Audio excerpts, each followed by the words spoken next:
This is Brett Myers, and you're listening to the Freight Train podcast.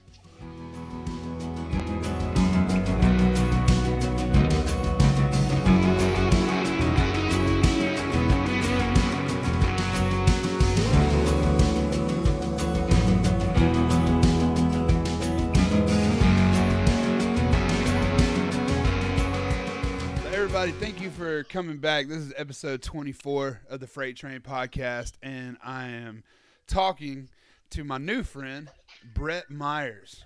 How you doing, buddy? What's up, man? How you doing? I am doing all right. Just a little brief overview for anybody who doesn't know. Brett Myers was a professional baseball player.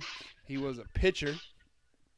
He played for the Philadelphia Phillies, the Houston Astros, the Chicago White Sox, and the Cleveland Indians. And he won in 2008 a World Series with the Philadelphia Phillies. So yeah, man. That's amazing, dude.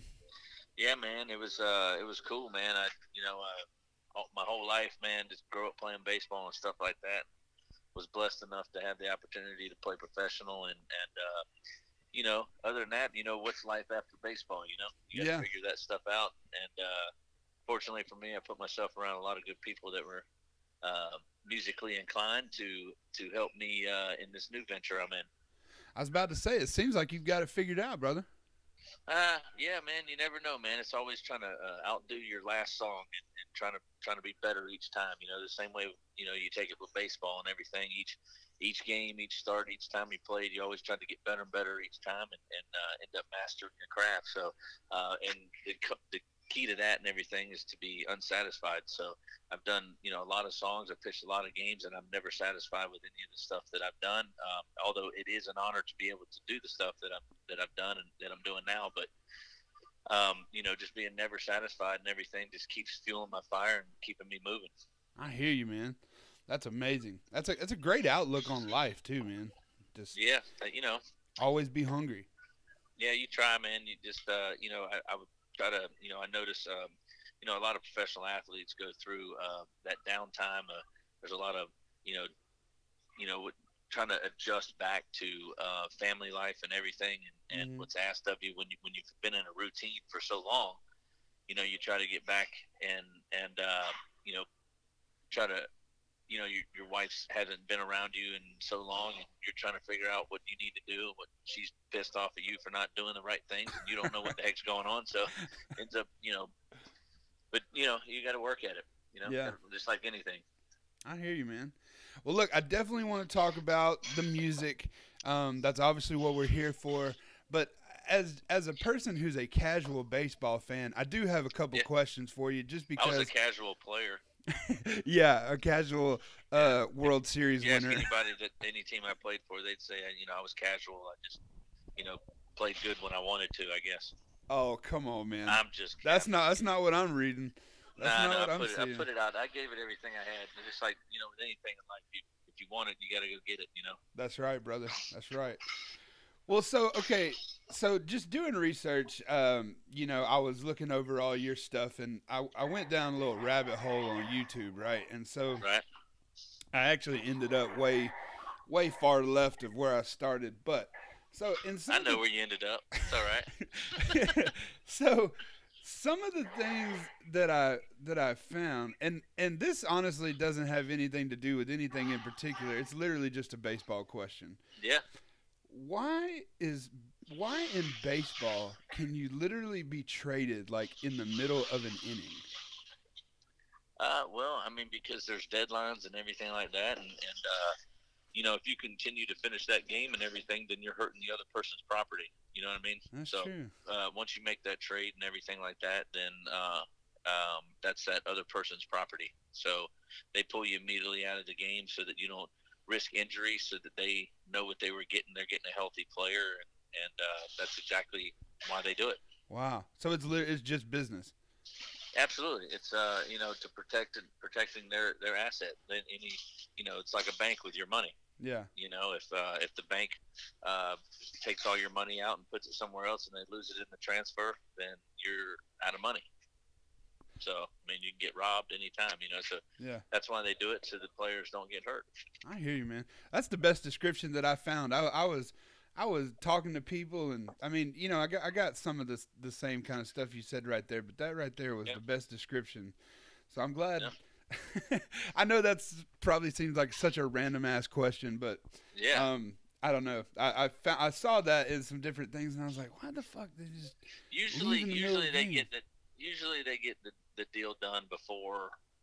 I mean, that's a rare occasion to where they pull them out. Now, position players, obviously, they play every day, but yeah, you know, it's usually if you know during the trade deadline or as it's approaching, and you know one of your best players is sitting on the bench, you know he's getting traded. So they usually they know that they're close to a deal type thing. So that rarely happens where they yank them out of the game. I mean, it used to happen a lot in the past, but yeah, you know, but now the managers and everybody's more informed, I think. So I hear you.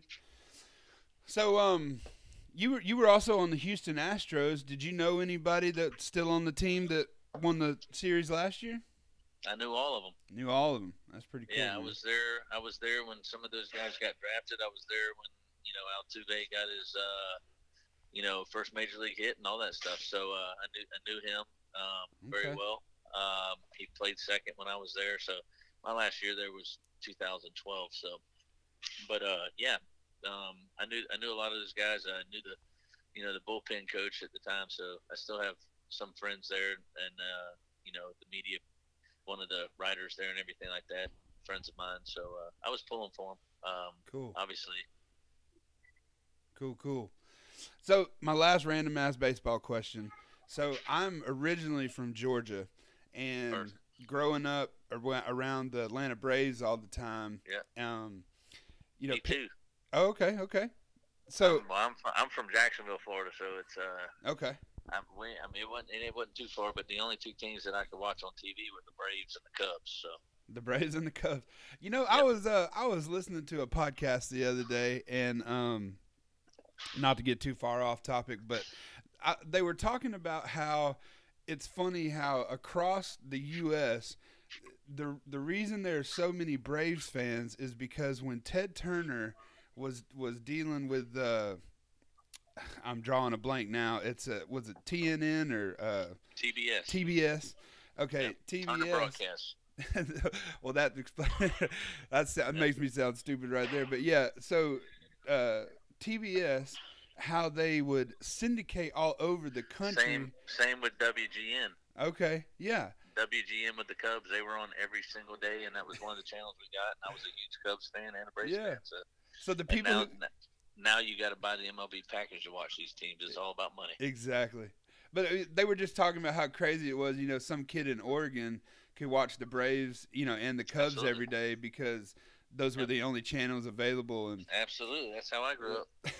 But anyway, so my question was, growing up around the Braves, John Rocker was a huge thing. When that whole deal happened. Did you ever get to meet him? Like being a pitcher, I don't know if y'all. I think I'm pretty sure he was gone before I got there, but I don't know, man. I hear you. It escapes my mind. You know what? Maybe I did see him throw a couple times. I have no idea.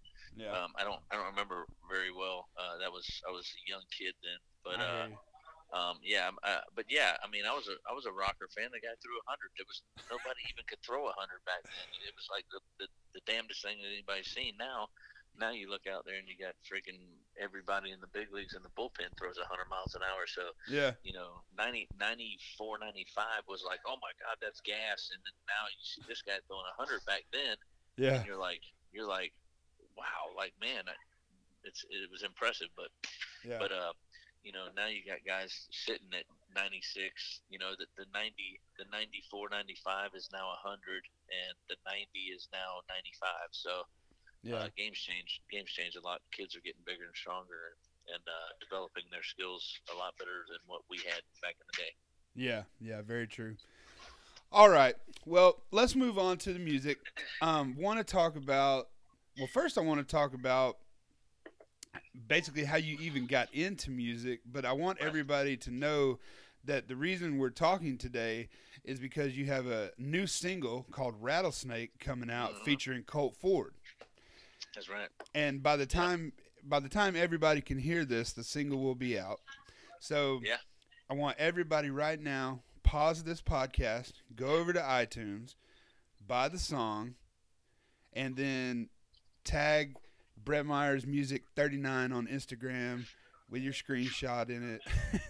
Absolutely. And let's blow this thing up because it's a jam, dude. Yeah, man. I appreciate that. Yeah.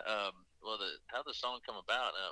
Music wise, how I started was, playing baseball and pitching and stuff like that. You got a lot of downtime, and basically, I needed something to pass the time. I'd always wanted to learn how to play guitar. So fortunately for me, our video coordinator, when I got called up to the big leagues, used to be a guitar teacher, and so I started playing guitar and learning from him a lot. And then, 2013, I got hurt towards the end of my career, and I kind of realized it was time to hang it up. So, I started writing songs on the DL and stuff like that. I was on the disabled list and everything. I just had a bunch of time, and next thing I know, I wrote like a few songs, and then, it was fun just to pass the time to do it. And, I felt like I always wanted to write songs. I didn't necessarily want to sing songs or anything because I didn't know really much. I played guitar and I could write some lyrics now. Okay. So I come home for about a year, and then I'm on Facebook and I'm posting stuff just about what I'm doing randomly. And one of my buddies who I ended up going to high school with and didn't even know it at the time, played in Puddle of Mud, and now he's a music producer. His name's Damon Starkey. So Okay. he actually, I reached out to him. I said, man, I got a couple songs I want you to hear. Well, we were just talking about it. I went back and listened to those songs and realized how terrible they are. And the concepts and everything were great. The music behind it was great, but just, there was no melody to it. I didn't know what I was doing. I was just writing words and trying to make it sound cool, So Yeah. Next thing I know, I hit him up. He goes, well, let's play some golf. I'm like, oh, golf? Okay, let's go play some golf. I don't care. I haven't played in forever. But, this was probably 4 years ago or 3 years ago. And we went and played golf. I said, man, I got like concepts or whatever, man. Let's do this, whatever. And then we started, I was like, I wasn't serious about it. Yeah.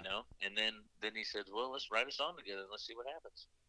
And I said, okay, that's fine with me. So he writes this song and does the jam or whatever. I call him up one day, and the song's called Beer Hand Strong. I call him up one day. I'm grilling on my grill at the house, and I just looked at my beer, and I was like, man, I got to keep my beer hand strong, like out of nowhere. And then I texted him that, and he's like, man, that is a great concept. So he puts down all the music to it and everything, and then he goes, hey, man, why don't you come over? We'll write this thing or whatever. And I said, okay, fine. First time I've ever been in a music studio in my life, Yeah. And I walk in there, and the writing process, I'm like, man, I have no idea what's going on. But, we worked it out and did it. And, and it took about 2 weeks for me to, he goes, you're singing this song. I said, I'm not singing that song. He goes, I said, I'm not a singer. You're singing it. You were a singer in Burn Season and, played in Puddle of Mud. You're more musically inclined than I'll ever be. You get in there and do it. He goes, you're singing this song. I said, no, I'm not. So one Friday night, he calls me up and he goes, hey, man, why don't you come over and have a few beers, man? I'm just hanging out, sitting here by myself. Why don't you have a few beers? I said, I like beer. I'm on my way. Yeah.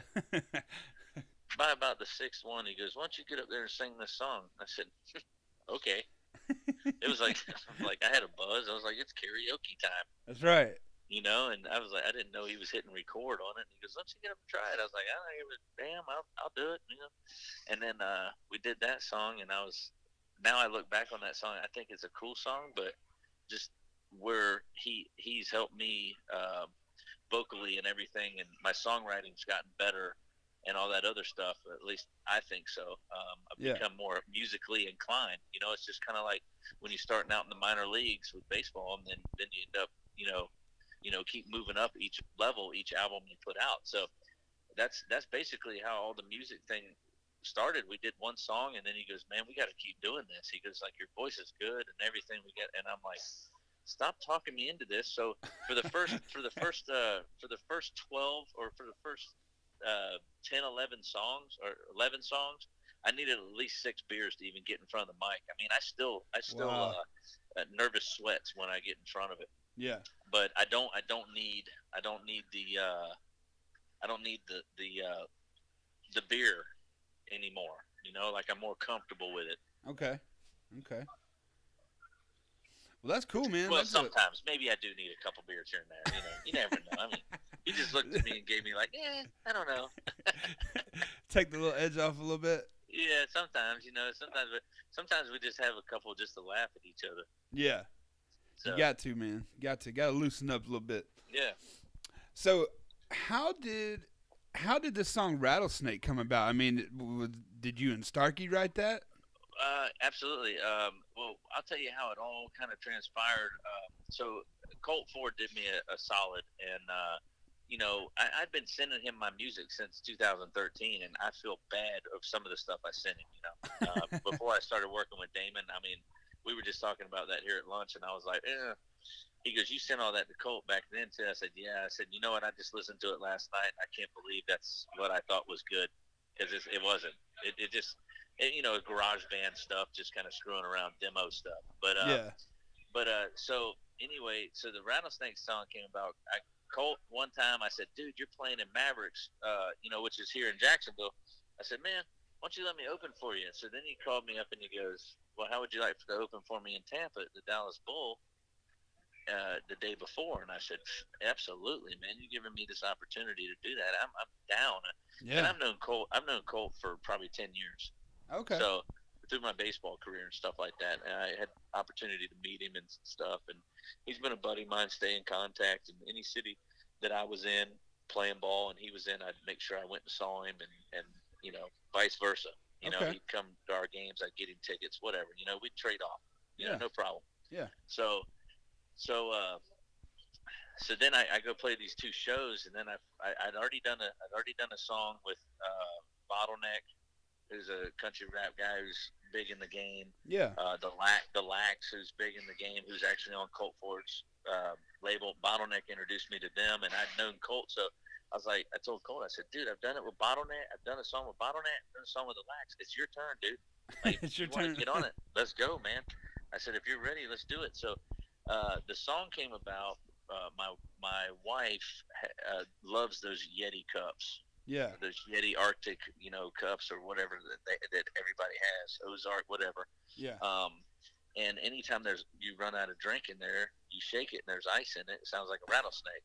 And I was like, oh, that's actually pretty good, because what you're drinking could bite you like a rattlesnake. You could be really drunk.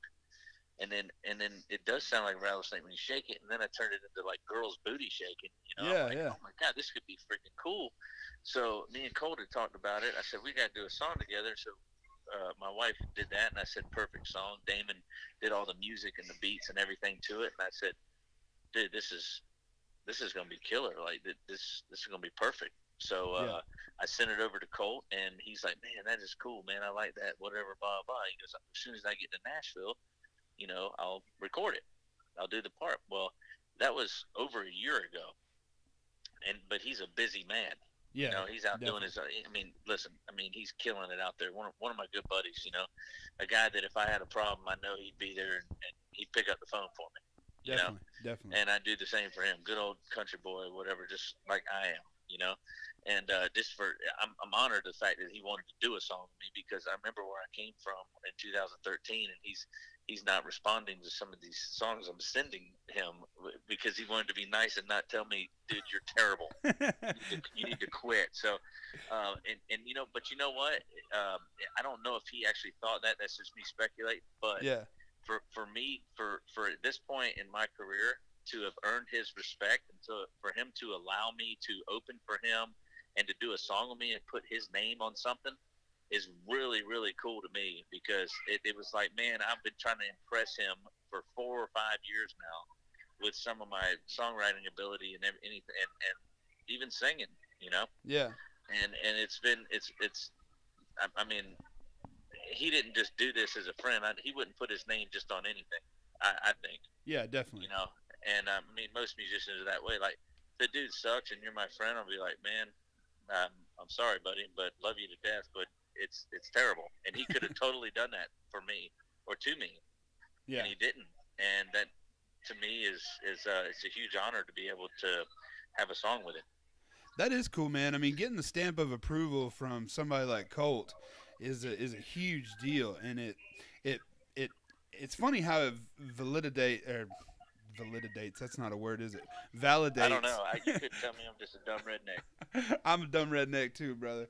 But it's crazy how that validates something. You know how you can kind of be wishy-washy in your own head about something, and then something like that comes along, and it just turns everything around, and it's like, man, that's awesome. What I've been working for. The one thing is that Damon and my band and everything, and I constantly think about this stuff. Is I got 2 guys from Polo Mud in my band and a guy from Shinedown in my band. Wow. And they've played huge arenas and stuff like that. And for them to get on stage with me and jam, they ain't doing it for the money. You know what I mean? They're not doing it for that. They're doing it because they love jamming, they love playing, and plus they dig the music. So right there told me that it doesn't suck. Because why would they waste their reputation the same way Colt's doing with this? Why would he waste his reputation on something that he thinks is terrible? Exactly. So and a lot of people give, just because I play baseball, I'm not allowed to be musically inclined. Yeah, that's not true at all. But I mean, people in society don't like people to be successful at 2 things. That's just not happening. But people that put that aside and go, you know what? I just dig the music. Because that's what I'm doing it for. Yeah. I'm not doing it for the money or, the fame or nothing like that. I'm doing it because I really enjoy it. And in order to get my music out there, I want other people to enjoy it. And if they enjoy it, then guess what? Maybe I'll be coming to a town near you. That's right, brother. And I hope you will. We got a brand new venue here in Chattanooga, so you need to come and light it up. Well, it will be lit up, I promise, because we are a full-fledged rock and roll band with a country singer. All right, so one other thing I want to talk about is Give to Get music. What is that exactly, and can you tell us a little bit about it? What? Says it in the name. Give to Get. It's a company. Okay. So I'll tell you exactly the way I think. That's my buddy Damon's company. It's his label. Okay. And you know how all these streamings and everything, the streams and everything like that have been taking money from everybody? Exactly.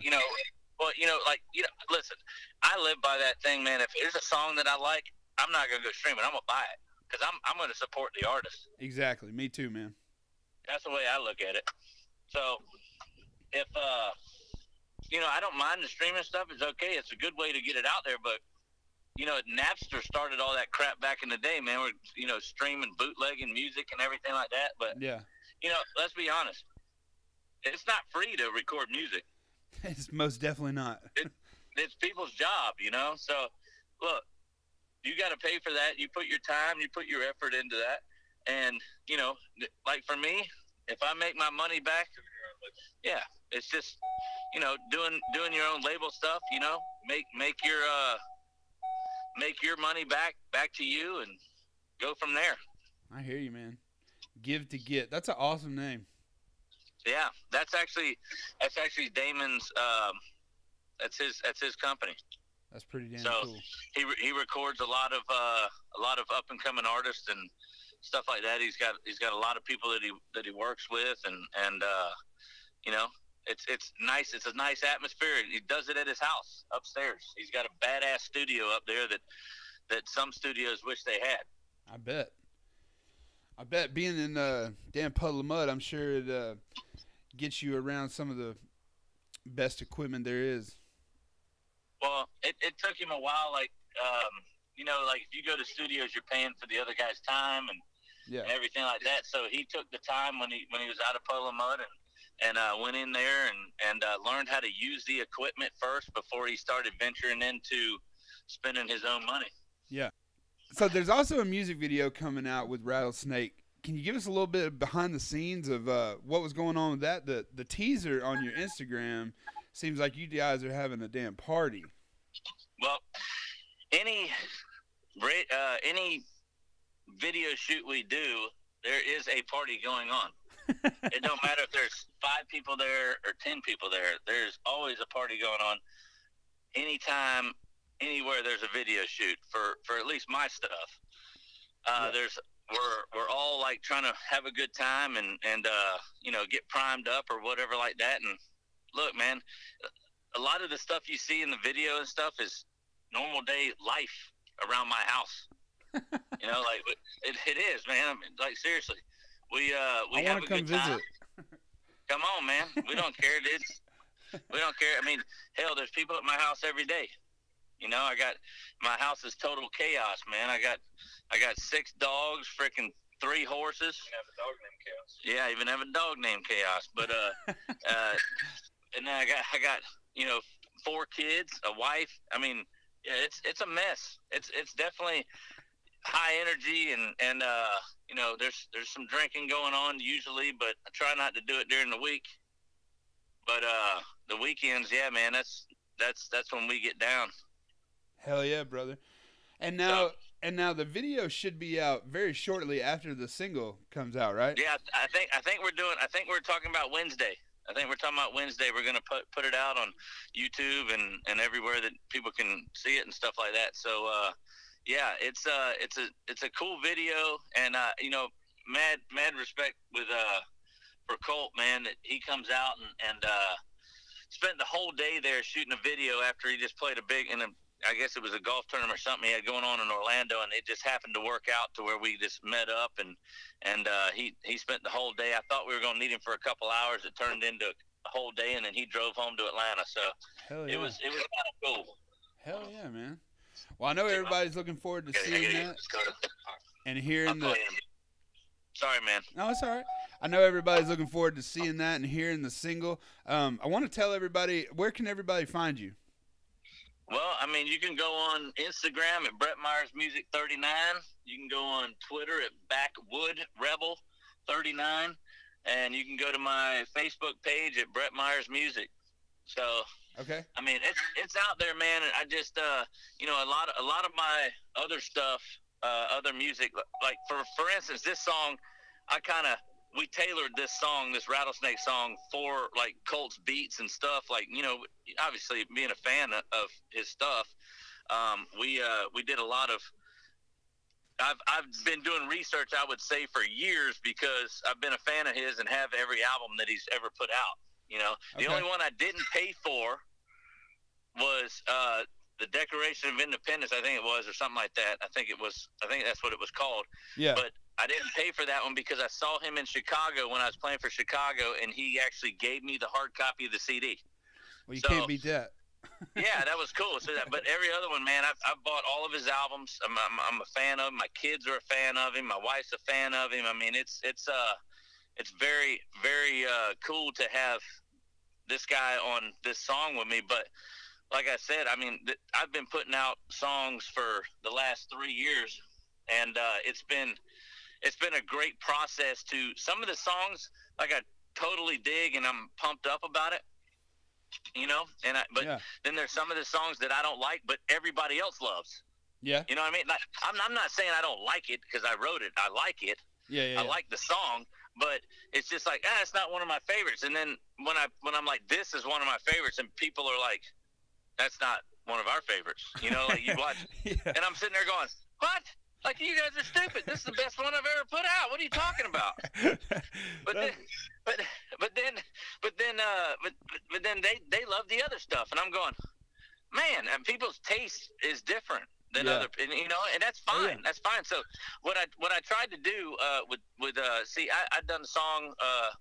I wasn't really into this country rap stuff. Like, I am into it. I listen to it and I like it. You know what I'm saying? But I was not the country rap guy.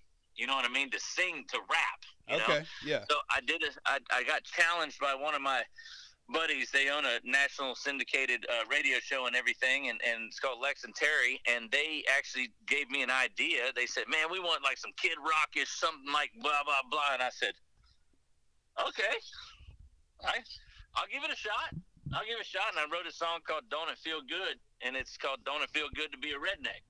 Okay. And I wrote it, and it was like heavy guitars, and with me rapping on it. And it's one of my favorite songs to do live. It's just a jam. it's kind of like Rage Against the Machine meets Kid Rock meets Colt Ford. Damn, that's a hell of a combo.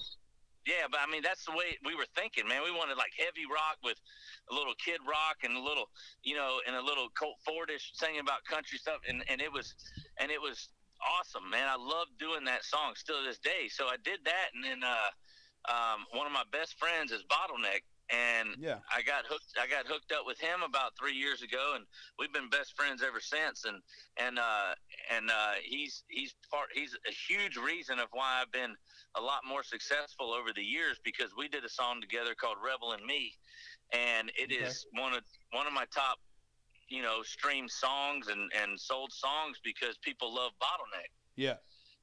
Well, and now me and him hang out together and stuff like that, and he thinks it's cool that he's hanging out with a World Series champion baseball player, and I Bottleneck. You gotta be kidding me. So like I'm thinking that myself, going, man, this is cool as hell. So and then Bottleneck introduced me to the LACS. We went to a show, and I played Don't It Feel Good because I didn't have Rebel and Me done yet for them to listen to, and this was a couple years ago. And then the LACS, I asked them if they wanted to do a song with me, and they were like, after hearing Don't It Feel Good to Be a Redneck, they were like, absolutely, we'll do a song. So I did a song with them called Sons of the South, and on my last album, actually, it featured on my last album, and it's people love that. Well, the only reason people love that is because of the LACS. So basically, look, I think it's a badass song, but they got more publicity because of their following. Yeah, which is awesome. Yeah. So then we played a couple shows. We played in Tampa, and we played in Jacksonville here, and I asked Colt, I said, I see you're coming to Jacksonville playing Mavericks. I was like, I just played there. Would you be interested if I opened for you? And he goes, let me see what I can do. So then he hits me back and goes, how would you like to open for me in Tampa? I said, yes, I will. Yeah, definitely. And we did our thing there, and then we came to Jacksonville, did our thing, and I told him, I was like, man, I just did this song with the LACS. You got to hear it. And he heard it, and it wasn't even out yet. It didn't come out for another 6 to 8 months or whatever with the full album. And he's like, damn. He's like, that song's good, man. I like it. I said, well, we got to do a song together. He's okay, man. Give me whatever you got. So the Rattlesnake song came about, and I said, well, what do you think? Is this something you might want to get on, or do I need to hit the drawing board again? And come up with something that you're comfortable with and everything like that. He goes, no, that's it. He goes, that's it. That's perfect. So that's how that song kind of came about, and how I got in with Colt to do it. And it is just one of those things, man. It's surreal to watch. And I never forget where I came from. Obviously, I'll never be too big for somebody, because I'm like the even keel old country boy that don't really put a lot of stock into what people say and everything like that. But I'm just gonna do what makes me feel good, and I hope everybody else likes it. Hell yeah, man. Well, I think it's obvious that people are liking it. Well, now the only thing that I'm missing, I think, that because there's always going to be haters out there that don't like your stuff, but I'm more of a singer. I'm more of a singer, and the hip hop thing kind of came about because I tailored my style to their style and wanted it to be good. Wanted it to show them that, and plus I wanted to show people that, hey, man, I can do this stuff too. I can pretty much do whatever I want. And put it out there, and it's still gonna sound good. So hell yeah. I like one of my favorite songs I do is called Beercation, and that's one of my that's about the everyday working man that goes to work, and the boss is pissed off that he's 5 minutes late, and the only thing that he can think about is going fishing on the weekend and drinking beer. Hell yeah. So he's on his own beercation instead of a vacation, So he's and you know what? A lot of people relate that song. People love that song, and I like that song. I think it's one of the best ones I've done, and a lot of people tend to agree with what they jam on the weekends and stuff like that. But when you got an opportunity to work with a guy like Colt Ford and everything, then you got to jump on that, man. There's no doubt about it. Just is as cool as he is, and the biggest fan as I as I am, and of his music, for a guy like that to want to work with me is just crazy cool. Yeah. You know, and it's to think it's only been 3 years since I've been putting this stuff out, and the momentum that I'm gaining each year, to people are noticing and stuff like that, is really cool. It's really cool to me, and I'm just hoping that people really enjoy the music, you know, and jam it. Like the one thing that I would like, see, I go to a lot of mud bogs, and I have my side by sides. We go mudding. Like I said, I'm a country boy. I do that stuff that everybody does. My main thing is to go to a mud bog one day and one weekend or whatever like that, and have somebody drive by playing my music. Hell yeah. You know what I mean? And the last mud bog I went to, it actually happened, and I was Really? like, man, what is that? Somebody's playing my music. So I ran them down and had a couple beers with them and told them I appreciated it and stuff like that. You know, just like real people stuff, you know? Yeah, hell yeah. Well, that's what it's all about, man. It's like you said, staying real, staying true to your roots, and you know, not letting all the stupid shit get in the way. Yeah, well, and I also bag on a lot of fake country boys out there singing with a twang, and you know, in some of my songs, I wrote a song called Country Back that's just basically saying, you know, your skinny jeans and your Italian boots and all that stuff, like sitting there going, yeah, you're a country boy with all that stuff on, and you know, just like, not really, you know. Yeah, exactly. But then, you know, then again, there's a market for those certain people that have, and I mean, they're very talented musicians, but some of the stuff they're singing about, I question, did they really do that, or did somebody else write that? Yeah, of course. You know, I'm a big believer in writing my own stuff. If I can't put a quality song out, in my opinion, like I said, my opinion, if I think this song's good, then I'm going to put it out. Hell yeah, man. And stuff like that. So, and for Colt to actually think that this song is good enough to put his name on it, I mean, that right there tells me that I'm moving in the right direction. I hear you. That's a and obviously the songs, you know, I sent it. Colt heard it, but nobody at Average Joe's, his record label, had heard it, and then when they heard it, they were like, "Okay, we need to push this thing." Yeah. So here I am. Here you are, brother. For the man doing it. Well, man, I want to thank you for taking time and talking to me today. We're gonna go ahead and wrap this up, but I want everybody again. Please go check out iTunes, iHeartRadio, Spotify, Amazon. Buy this song, and it's going to be called Rattlesnake, featuring Colt Ford, Brett Myers, and go follow him everywhere on Instagram, Twitter, all that stuff. And let's get this guy out there because, like you said, man, you're putting out some quality music. And I think, you know, I've talked about this before on my show, but country music fans, they can sense a genuine product, and they support people who put out genuine products, and they don't support people who don't. And I think it's very obvious, and it's obvious that people are supporting you and loving what you're doing because it comes from the heart, and you're making music about what you do, you know, your life, and that's what country music is. Yep. Every like, I like to write relatable songs to everybody. You know, I like writing relatable stuff to where people can go, you know what? I've been there. I've done that. He's exactly right. You know, There's a couple songs, like I'm getting ready to shoot a video of a song that I did on my first album, and it's called Yoga Pants. Yoga. And basically, it's basically, you know, about, you know, and you know what the thing was, when I put it out, I was like, man, this is kind of maybe a sexist song or whatever, but it was basically talking about girls wearing yoga pants, and that every dude looks at it, and I can't tell if they're doing it to go to the gym or they're actually wanting me to look at their rear end. I have no idea. You know, it's every guy's thought process of going, am I supposed to look at that, or is she just going to the gym? I'm not quite sure. Exactly, because you got to think, you got to know how you look in those things. Well, and then you know what the thing is, women love that song. Really? They love that song. They think it's great because they know in their mind what they're doing. They know what they're doing to mess with us. You know what I mean? They know what they're doing. They do mess with us all the time. That's fun. And, you know, I did another song called Kegerator, which is kind of a fun song and stuff like that. It's about your old lady complaining that you drink too much, and so you bought a kegerator. She can't count your cans anymore because you're drinking out of one solo cup. That's amazing. It's kind of a sequel to Red Solo Cup. Okay. By Toby Keith. So it's kind of like in that vein, and those two are 100% my top selling songs. People love that stuff because it is so true. That this is exactly what guys think, and this is exactly what we're doing.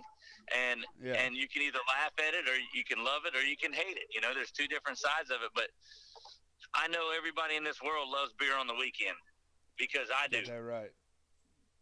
As I do. You get them weekend, go out on a boat and crank them tunes and sit out there on the river or do whatever, or on the lake or whatever, wherever you're at.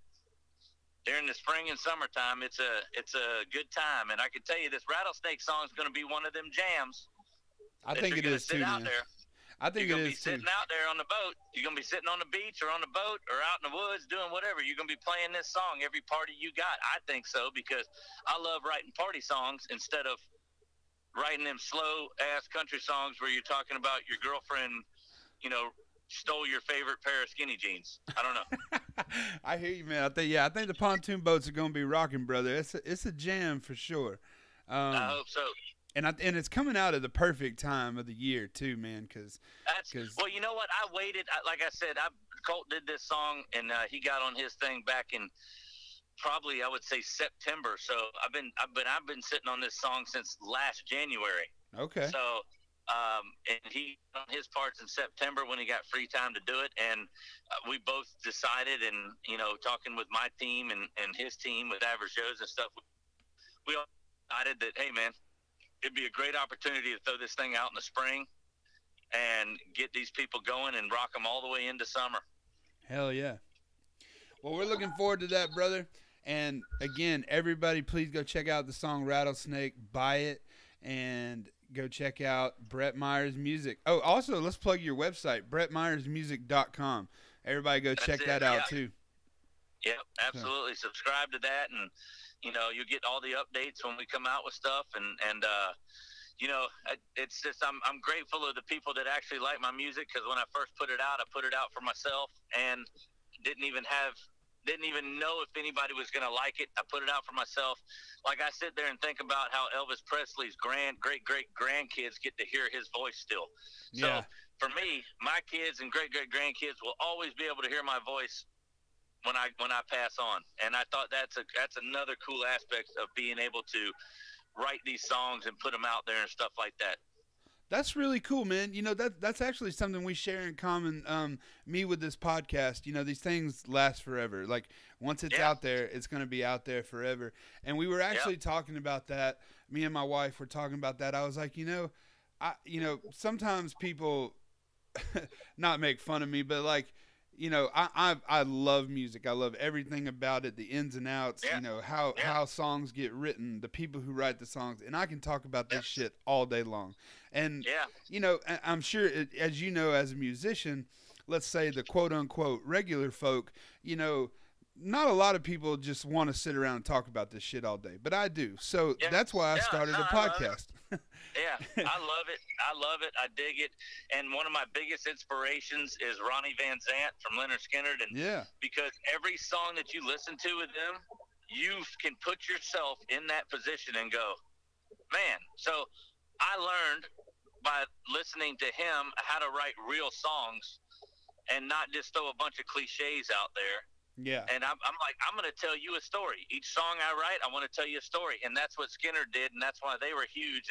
And that's why I carry, 5 guys in my band, because I like that, like people like to call it the angel band. Like I love that, because you have 5 guys up there that are just rocking out, and each one of them are so talented and everything. So that's huge for me to be able to bring that sort of sound back, I guess you would say. Mm-hmm. The stuff I do is edgy. It's more towards the rock side. Now I do have other songs that are more mainstream, I guess you would say. But when you write music, man, you write what you feel, and that's exactly what I try to do, and I want people to relate to what I'm doing. because I think that that's the American people that I need to reach out to, and the hard-working blue-collar people. Because, look, just because I played baseball and went and done some of the stuff I did, look, that wasn't easy, man. You had to bust your ass to get there. Yeah. And the same thing with this music. I'm taking the same approach. Got to bust my ass to get there. That's right. Well, I think you're definitely doing it the right way. People are responding.